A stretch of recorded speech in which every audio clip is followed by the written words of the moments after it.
Hello world, welcome to the 48th video on my channel where I'm building my own digital assistant named Shane, like Jarvis from the Iron Man movies and comics. In the first video of this SQLite playlist, I started a memory database using the Python library called SQLite.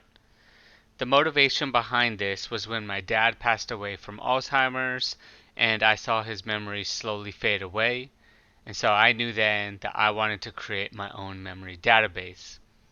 So when we went through the code in the first video, we hard-coded a memory into the database. So we created the database, then we hard-coded a memory into the database.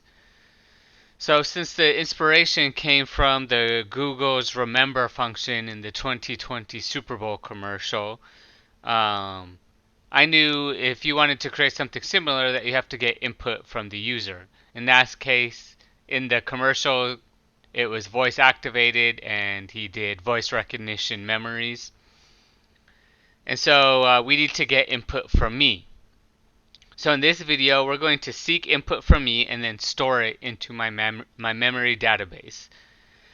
Make sure you watch my first video because when we went through the code, which you can see here in the create table and enter memory, that we hard coded that memory and I don't want to do that. So we're going to jump right into the input portion of the memory, and so I'm not going to cover the previous code. So make sure you watch the first video. The link will be in the description. So let's run through the program real quick. So we are going to run this SQLite program. And it's going to say, what do you want me to remember? So let's enter a memory real quick and say, I made another YouTube video and everyone loved it. And they smashed that like button. Okay? And it says, okay, I'll remember that.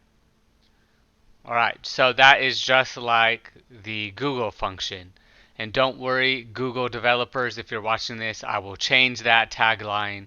I just did that to show you that it was similar to the Google's Remember Me function. So let's go through the code. It's really quick. So from datetime, import date. Alright, then I created a function called input memory. And first I'm going to pass it today. So it's going to be a string using date.today.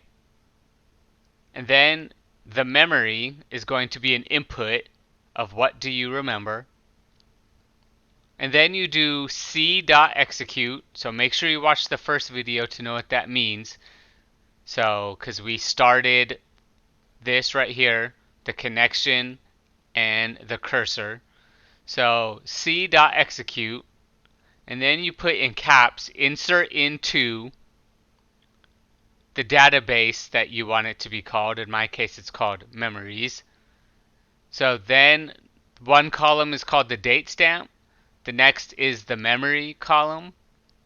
And then you're going to insert into memories those two values. Then you put question mark, question mark. So that's just the syntax for SQLite. Don't know why they chose that.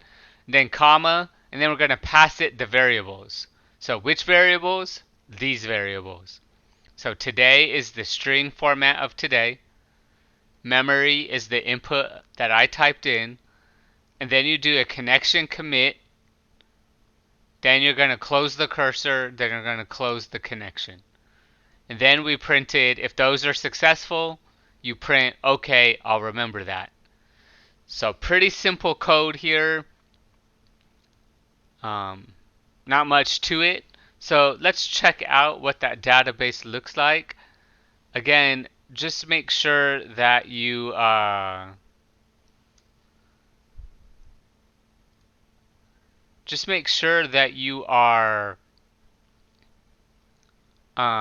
what's it called? Watching the first video, because you'll need to download this database browser for SQLite.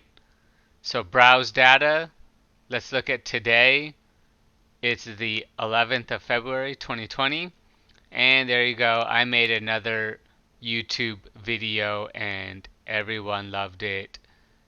And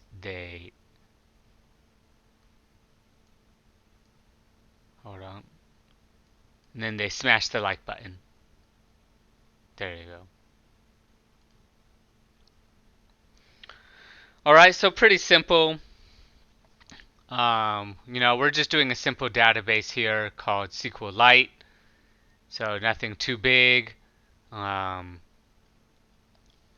so, I hope you enjoyed this video. Please remember to subscribe and like this video because I already wrote a memory about it. So I need you to do that. Thanks. Goodbye, world.